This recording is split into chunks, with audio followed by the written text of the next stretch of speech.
most web servers. Typically, they just need to be readable. And we'll now see some PHP. All right, so that was a lot of fun making Google.html. Now let us pretend to implement a Google server. I'm going to go ahead and hit new. Let me copy this temporarily. So new file. I'm going to save this as server.php. So our very first PHP file. We're going to pretend to be Google for a moment. Enter. And now I'm going to start, you know what, I'm going to cheat here and say, you know what, I don't want to do any of this just yet. I'm going to just do something silly like coming soon. So this, I argue, is PHP. I name the file server.php. I claim you now know PHP. Now why is that? Well, in the world of PHP, you can actually commingle HTML and CSS with raw PHP code. So the fact that I haven't actually written any PHP code is actually kind of sad because this is not PHP, but this will still work. So let's actually take a look at what happens. I'm going to go into google.html now, which again we made Monday, and I've already fixed the query string, but I don't want to go to search on google.com now. I'm instead going to change this to server.php. In other words, when I submit this form now, I want it going to my own file just to see what happens. So let's go ahead and pull this up, and let me go ahead and type in Harvard again, enter. Wait a minute. Something's wrong. What did I do that's wrong? I did not implement this, certainly. Yeah. You didn't refresh the page. Perfect, right? Stupid mistake, right? Caching, right? The browser has to be reloaded to actually get the new copy of the HTML. So let's hit the back button, and let's then reload here. And now let me do a sanity check. I'm going to right-click and view page source. Now it's correct. This is what the browser is now seeing, server.php. So here we go. I'm going to search for Harvard now and hit enter. Problem. So this is a security feature that's actually provided by SUPHP. Just for good measure, SUPHP does not want your PHP files to be writable. Why? Because if you screw up, if the file is writable, you could change the file itself somehow. So we can fix this using what we know already of chmod, ls-al. The problem is that the PHP file is writable by group. How do I take away that W from my group, do you think? Yeah. Perfect. G minus W for server.php, enter. And now I do ls-al, and that's OK. And you know what? I'm going to do one more thing. Chmod, I'm going to do a minus r of server.php. And now here's the output. This is actually wrong now. I need to give myself back. So chmod owner, O plus R of server.php, ls-al. Whoops. Let's cheat here. So now what do we see? OK, so now I argue that this is sufficient for PHP. Whereas JavaScript and HTML and CSS and GIFs and PNGs and JPEGs need to be readable by all, I argue now that PHP files only have to be readable by me. Why this distinction? Why does this make sense in the context of what we've discussed thus far today? Yeah? This is just a wild guess, but maybe the PHP is just run on the server, not by the actual user on the other side. Perfect. He's just getting what the PHP feeds to him, which is irrelevant in this case. Exactly. So whereas static files like JavaScript, CSS, HTML, JPEGs are ultimately sent literally to the user to be viewed and seen by him or her, PHP is meant to be first interpreted by the server, and then the server will send the output of that PHP file to the browser. Now at the moment, we have kind of a silly example. Inside of server.php is no PHP code whatsoever. What's inside of there? Just HTML. So what's going to happen when I reload the page and resubmit that form, the web server, Apache, is going to realize, ooh, you have submitted a form to a PHP file. Why? Because it ends in .php. I am configured, because of the way the LAMP stack works, to interpret .php files using the PHP interpreter, which is just a program that understands PHP. Now, the PHP interpreter is going to look for PHP code. Anything that's not PHP code, it's defined to just spit out raw. So anything in the file, even if it ends in .php, if it's not PHP code itself, it just gets sent raw to the browser. So what is the user going to see in this case? Literally all of my HTML, because I haven't written a single line of PHP code yet. But the point, though, is that because it did end in PHP, the principle is the same. Only the web server has to be able to read that PHP file in order to interpret it. But who is the web server going to be running as for PHP files? Yeah? J Harvard. Because of the SUPHP feature. Substitute user PHP means for any PHP files, substitute the user who owns the file so that the security mechanism we discussed is in place. So I'm going to go back to my browser. I'm going to go back to the form. I'm going to resubmit Harvard to my fake Google search, and now enter now. Notice the URL is server.php, question mark, Q equals Harvard, coming soon. Now let's write some PHP code. One of the most powerful things you can do in a dynamic website is actually spit out what the user has done. So here's my PHP code, or rather, well, it's sort of meaningless because there is no PHP. Here's server.php. Instead of coming soon, let me do something like you wanted to search for colon. Let me do a bold tag, and let me really cheat now. Harvard, save this. All right, now nobody should be fooled by this. When I go back here, go back. Do I have to reload the form? No, because I only changed the server.php file, so you don't need to refresh everything. I didn't change to google.html. Let me go ahead and click Google Search. Oh my God, we now have a dynamic website. I typed Harvard, and Harvard appeared on the screen. But not really, right? Because if I go back again, and I type in Yale, and hit Google Search, okay, I'm clearly cheating. So let's be a little more genuinely dynamic. Let's go here, and I don't want to spit out Harvard, but based on the discussion of superglobals earlier, where in the world can we find what the user typed in for Q? Yeah. Go ahead. Yep. Yeah, in the get super. In the get superglobal, yeah. So let's do this. We now need to insert the value of that variable. And you might just want to do this, $_get. Here's the syntax for going into a superglobal. You do square brackets, quote unquote, the name of the thing you want to get, close brackets. All right, so this is a superglobal itself, but it's more specifically an associative array, otherwise known as a hash table, hash map, whatever you're familiar with. And that means you index into it using not numbers, but words or letters. And what you get out of it is the values. So in this case, we should get back HARVARD or YALE. But not quite. So let me try this just to prove that I'm wrong. Let me go back here, research. OK, clearly not what I want. But I need to tell the server, here is PHP code. Otherwise, it's just cryptic-looking English. The means by which I do that is I have to enter PHP mode, open bracket, question mark, PHP, space, and then on the end, kind of the opposite, question mark, close bracket. If you've come from the world of ASP in Windows or JSP in Java, you might have seen similar tags. This just means enter PHP mode, do something, exit PHP mode. So let's see what the end result is here. Let me go back to Google, reverse, Google search for Yale. Interesting. What is missing here now? What did I do wrong? Yeah? You have to actually send the value of the get. Exactly. So think about any programming language you know. Generally, if you want to print the value of a variable, it is not sufficient just to write the name of the variable in your program. Echo would work. We have a couple of options here. We can say echo, literally. We can say print, and then we can do parentheses to make it an actual function call. I'll go with this one for now, but echo is also a viable option. And now we're explicitly telling the interpreter, print the value of this variable here. So let's go back to my browser, go back, resubmit Yale, and now we have some dynamism to it. Yeah?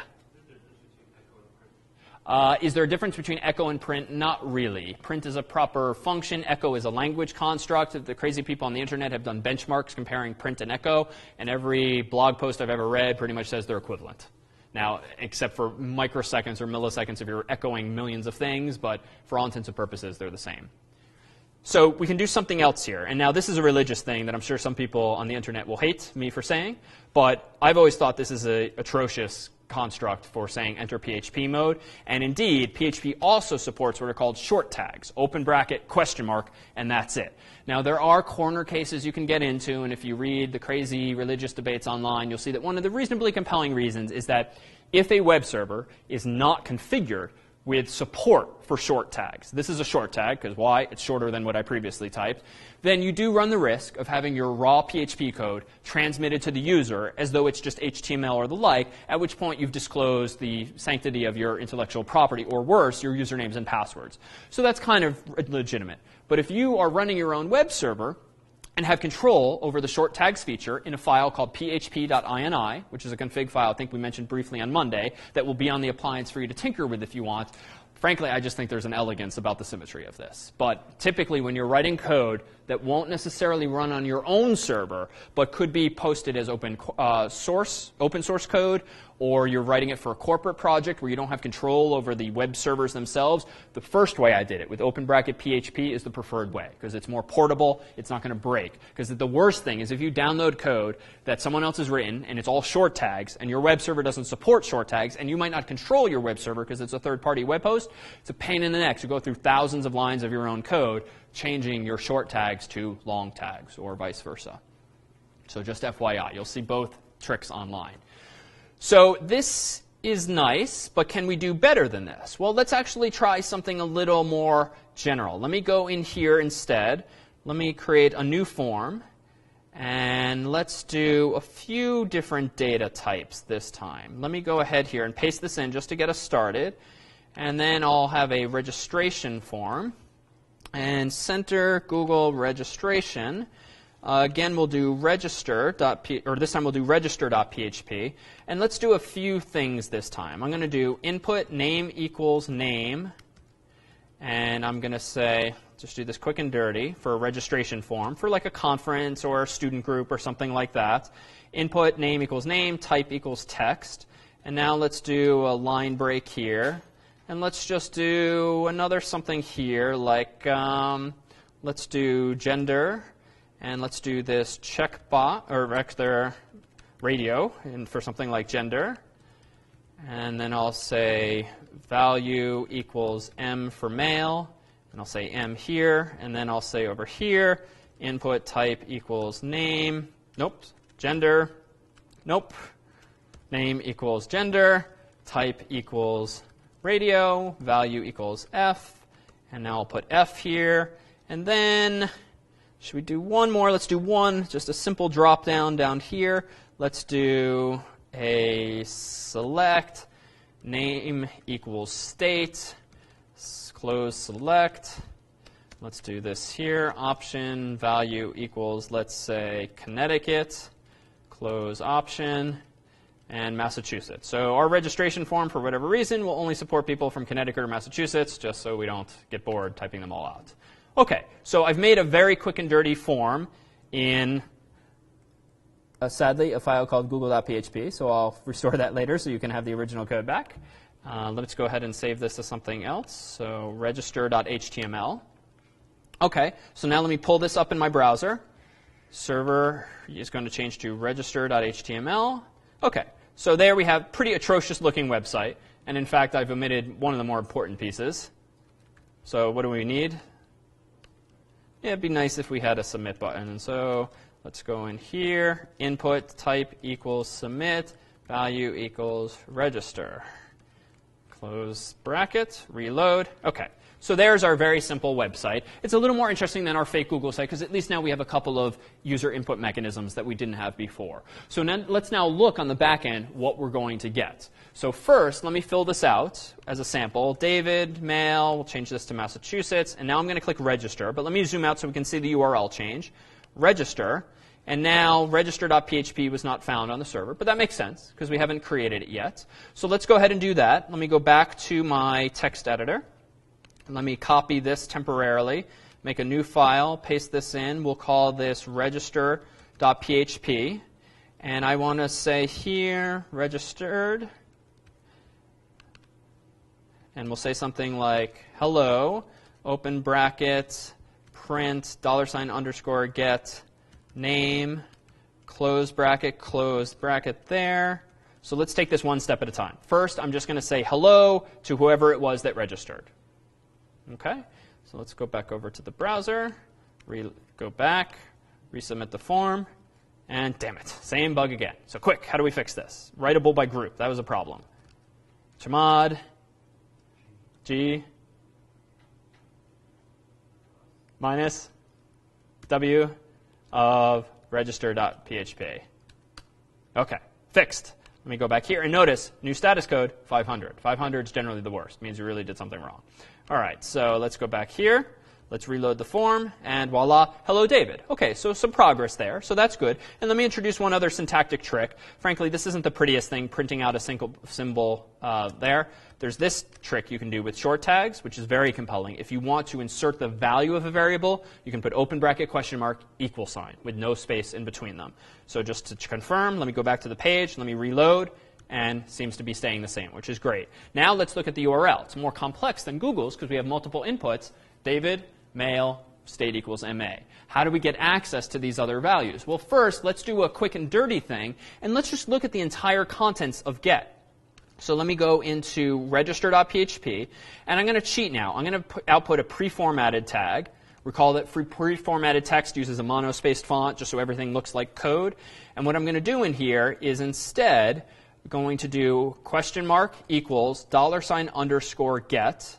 But this isn't quite right. Actually, let me put this on this line. So you'd like to think this will just print out the entirety of get. But let's see what I see instead. If I go to here, let me reload. Okay, not that enlightening. It just says array. But that makes sense, because I did say get is an array. So we need to print it recursively to see what's inside the array. And the trick you can use, and this is not generally for production code, you don't say print, you say print_r for recursive. And it's a wonderful way of just taking a quick peek inside of variables. So I'm going to go to registered, reload, and there we go. So this is what it looks like. This is completely arbitrary formatting. This has nothing to do with the underlying implementation. It's just a pretty way of printing the information. And now I see 3 keys, name, gender, state, followed by 3 values. So this is just a nice sanity check as to what's actually in there. So now I can do something like this. Let me go back into register.php. Let me go back to saying h1 hello equals $_get name, close bracket, exclamation point, close h1. Now let me do this again, and I'm going to say something like you are a, and this is going to be a little underwhelming at first. Let's just do gender, and then close that h1 tag. And then finally, you are from state. So this should hopefully follow logically from what we did a moment ago. So let's reload now, and font's a little big. Not the most user-friendly thing, but at least we're on our way. However, notice that there's no security mechanism in place here right now. There's no sanity checking of users' input. And notice we used get. Recall the URL looks like this. So what if I instead do something like this? This is not like a correct website right now. So there's opportunities here, right? There's opportunities to, one, make sure that what the user, what we provided to the user as options are actually checked on the server side. 2, we can make it more user-friendly. It'd be nice if Massachusetts said Massachusetts, not MA. It'd be nice if the M became male in lowercase, or you are a guy, or you are a girl, or just something. So there seems to be opportunities here for if conditions, and else's, and some kind of conditional checks, and so forth. So we can build up there. But one of the most important takeaways is that right now we're just trusting what the user has submitted to the form. And this in and of itself is not a good assumption, because we can do something even worse than this. This is a very common thing known as a cross-site scripting attack that we'll talk about more toward the end of the semester. But if you're familiar with JavaScript, even minimally, what if I do something crazy like this? You have been hacked, question mark here, close script tag. OK, that's my name, I claim. All right, so what's going to happen now? Well, because of the server-side code, what am I doing with the name parameter? Yeah? I'm closing the script. Well, and I will actually notice here, I closed it, but I also opened it. What am I doing in register.php with that value? Yeah? You're actually going to send that string to the user, and the user's browser is going to interpret it as a JavaScript. Exactly. I'm literally going to spit out what the user typed. But if the user typed HTML, that's going to add it to the page, and that HTML is going to be executed or interpreted. And if it's a script tag, it means the JavaScript code is going to run.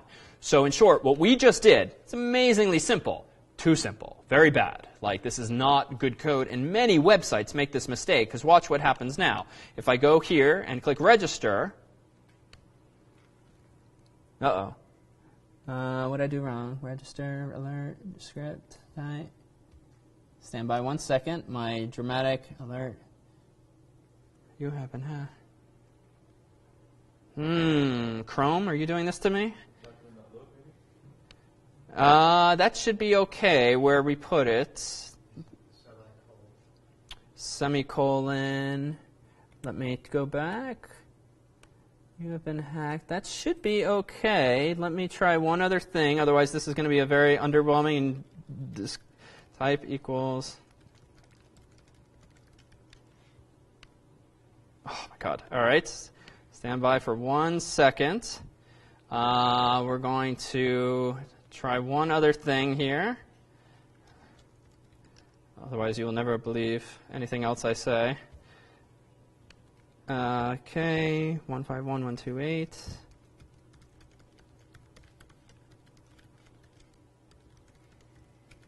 Register.html. Okay, so before I tell you what I just did, we're going to try this again. Script, alert, you have been hacked. Massachusetts. Oh, damn you, Chrome. Okay, Google is being too helpful for its own good.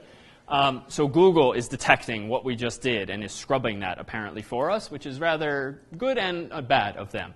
So this was the effect I was trying to create. So I very quickly opened up Firefox instead, which apparently doesn't have this protection in place.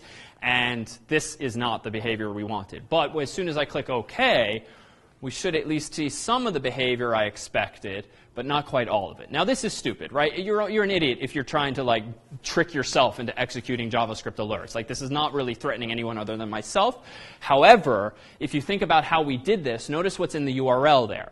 So apparently, you can trigger these kinds of tricks by typing in input manually to forms, but that's the silly way of doing it. What if instead you're a bad guy and you're doing like a phishing attack, sending people bogus emails, and you're telling them to click a link, and they don't necessarily see the whole link because it's hidden with HTML email formatting, but they click that link, they get led to my page, and then some JavaScript code executes. Well, this too is stupid JavaScript. Triggering an alert is not hacking anyone.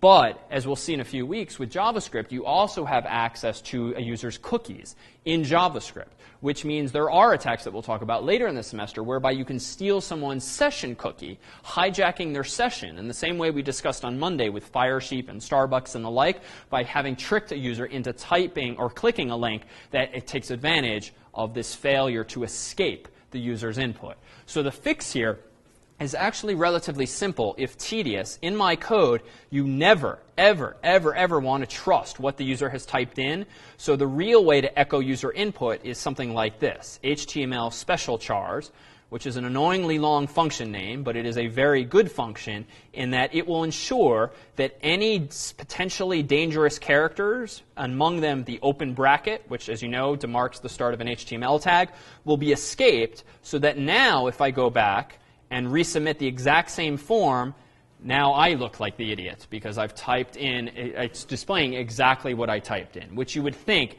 is the expected behavior anyway. So one of the recurring themes that we'll discuss, not just at the end of the semester, but throughout, is how to take advantage of things like escaping, both for user input here, for JavaScript inputs, and most importantly for database inputs, so that ultimately you are not vulnerable to attacks like this. So what did I do to work around this? In Firefox, notice my URL is very different. In Firefox, what URL did I use to visit the website?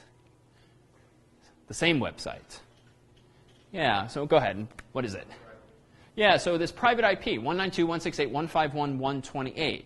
Well, where did that come from? Well, the CS50 appliance, the virtual machine I've been running, it's just a computer on the internet, albeit a virtual one. And because I'm running it in a program called VMware, which is, again, a hypervisor that allows you to run one operating system on another, notice in the bottom right-hand corner of the appliance, there is mention of my IP address. And this can change all the time. VMware, in this case, is acting as the so-called DHCP server, giving the appliance a different IP potentially every time I turn it on.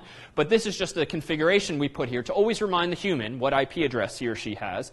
So what is the implication? This is nice because it means I can, as I promised on Monday, minimize the appliance altogether, not even have to worry about getting too comfortable with the actual Linux environment. And I can just treat this as a remote server.